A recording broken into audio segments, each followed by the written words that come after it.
আসসালামু আলাইকুম গাইস, সবাই কি অবস্থা, কেমন আছেন? আশা করি ভালো আছেন। ঈদ মোবারক, ঈদ মোবারক, ঈদ মোবারক। পবিত্র ঈদ উল আজহার সবাই শুভেচ্ছা। তো যাই হোক, আজকে ঈদের দিন ছিল শুক্রবার। তো যাই হোক, শুক্রবারে ঈদের জামাত ছিল। তো সকাল সকালে হাজবেন্ড সবাই ঈদের জামাত পড়তে গেছে, আর এদিক দিয়ে আমি সকালবেলা রেডি হয়ে আমি কিন্তু আমার বাবার বাড়িতে ঈদ করেছি। আমার বাচ্চা কাচ্চা নিয়ে আমরা সবাই একসাথে ঈদ করেছি। যাই হোক, সবাই ঈদ কেমন কাটলেন সবাই অবশ্যই কমেন্ট বক্সে জানাবেন। তো আজকে আমি ঈদ করেছি আমার বাবার বাড়িতে, কেন জানেন? কারণ আমার আ এখানে কেউ ছিল না, তার জন্য আমি একা, একা ওইখানে গিয়ে ঈদ করছি। তারপর যাই হোক, এদিক দিয়ে আমি আমার বাবার বাড়িটা একটু ঘুরতেছিলাম। এদিক দিয়ে আমার ভাইয়ের বউ আ একটু ভিডিও শুট নিয়ে নিছে। ভাইরে ভাই, এত রোদ, এত রোদ! রোদের জন্য মানে একটু ভিডিও করার দূর থাক, ছবি-টবি কিছু তুলতে পারতেছিলাম না। একটু দাঁড়াইতে পারতেছিলাম না। এত অবস্থা খারাপ ছিল। তারপর একটু ঘোরাঘুরির পরে দেখি গরুর মাংস এসে পড়েছে। মানে কোরবানির মাংস। তারপর কোরবানির মাংস এসে পড়েছে। আমার আম্মু একটু কিছু কথা বলতেছিল যে, "সবাইকে ঈদ মোবারক, ঈদের শুভেচ্ছা।" এটা সেটা অনেক কিছু বলতেছিল। তো আম্মুর এই কথাগুলো আমি নিচ্ছিলাম না।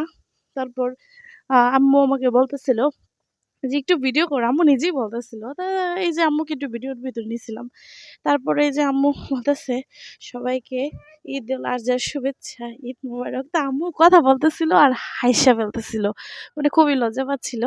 তারপরে এই যে আম্মুর সাথে আমি কথা বলতেছিলাম। আম্মু আম্মু মানে আম্মুর কথা বলেই যাচ্ছিল ভিডিওতে। তো যাই হোক, আমার আম্মুর জন্য সবাই দোয়া করবেন। আমার আম্মু খুব পরিশ্রম করে আমার বাড়িতে। তারপর এদিক দিয়ে আমার বড় আপু, মেয়ে, সেও দেখাচ্ছিল গরুর মাংসগুলা কত টাটকা। আন্টি দেখো কি অবস্থা। ওর নাম হলো আশামণি, মানে আমার বড় আপুর মেয়ে।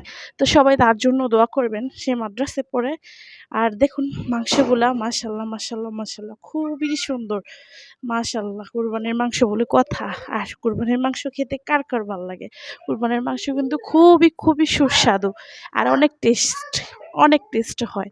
বুঝতে পারছেন? তো যাই হোক, এদিক দিয়ে আমি আর আমার বাবুকে নিয়ে একটু ভিডিও করতেছিলাম। তা আমি আমার ভাইয়ের বউকে বলতেছিলাম, "আমার একটু ভিডিও করে নাও।" আমিও একটু বলি সবার মতো ঈদের শুভেচ্ছা। তা আমিও বলতেছিলাম সবাইকে ঈদুল ফিতরের শুভেচ্ছা, ঈদুল আজহার শুভেচ্ছা। সরি। তো যাই হোক, মানে আমি ভয়েস দিতে গিয়ে অনেক কথা আওলাই ফেলতেছি, কারণ আমার সাথে আমার বাচ্চা আছে। আর আমি ভয়েসটা দিতেছি আমাদের বাড়ির উঠানে। মানে আওলাই ফেলতেছি, কি আমার ছোট বাচ্চা তো বারবার ডাকতেছে। তারপর আমি তার কথা শুনতেছি, ভয়েসও দিতেছি, একটু প্রবলেম হচ্ছে এই আরকি। তো সবাই আমাদের জন্য দোয়া করবেন এবং সুস্থ থাকবেন।